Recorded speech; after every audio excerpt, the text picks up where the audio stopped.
Et alors après, vous allez au Mas de Langoustier à Porquerolles, vous dirigez 300 personnes, et on vous appelle pour dire qu'il y a une étoile, vous savez même pas de quoi il s'agit en fait. Ouais, c'est ça, c'est ça. C'est-à-dire que le Mas du Langoustier était ouvert 6-7 mois de l'année. Le reste du temps, j'étais dans mon Gers natal, à Saint-Martin d'Armagnac.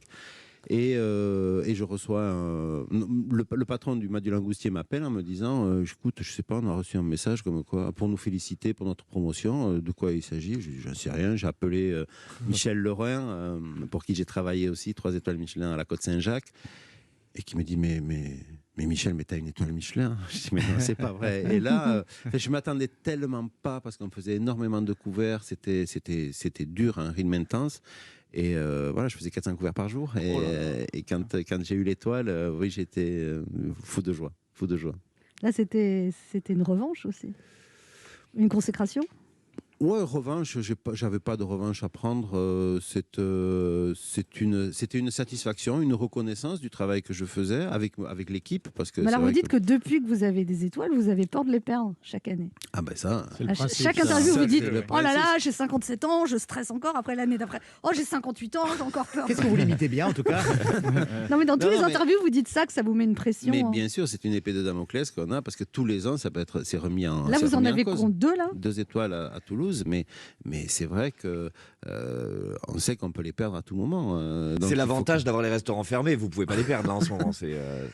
Mine de rien, il y a quand même eu. Ils ont sorti là, cette année. Michelin, et c'est vrai qu'il y a eu quelques rétrogradations. Ça fait un peu mal parce qu'on est déjà frappé par cette crise qui nous met à terre. Et bon, pour ceux qui perdent en plus les étoiles, c'est dur.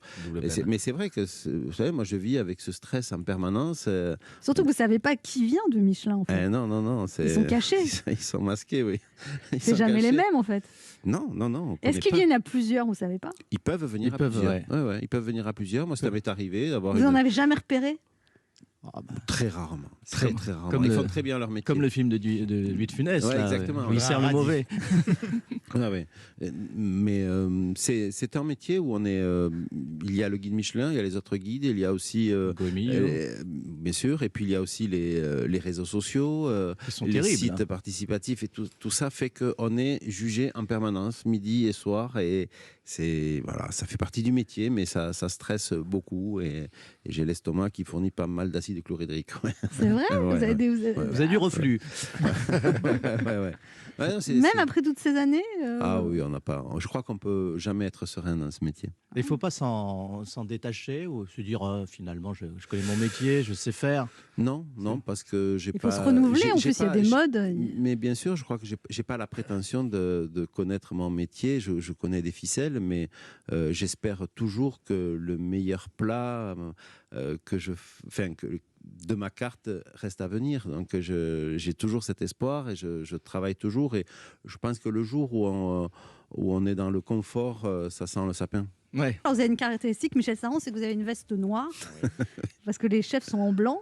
Et un jour, vous avez vu un chef en noir et vous vous êtes dit j'ai commandé 2 vestes noires, et ce jour-là, quand vous les recevez, vous recevez votre 2e étoile. Donc du coup, vous êtes resté en noir. Vous connaissez tout, exactement. Ouais, c'est ça. C'est sur un salon de l'hôtellerie. J'ai essayé 2 vestes noires. Je trouvais que c'était plutôt chic. Ça amincit en plus. C'est la 2e raison. Prenez-vous une petite claque au passage. Et c'est surtout moins salissant. Non, ça c'est pas vrai. Le noir, c'est très salissant. Le noir, hein. Mais ça se voit moins. Ça se voit moins à l'étage.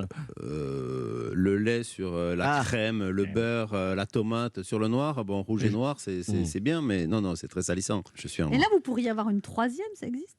Ça existe, oui. Le maximum, c'est 3 étoiles dans le guide Michelin. Donc, c'est 1, 2 ou 3 étoiles.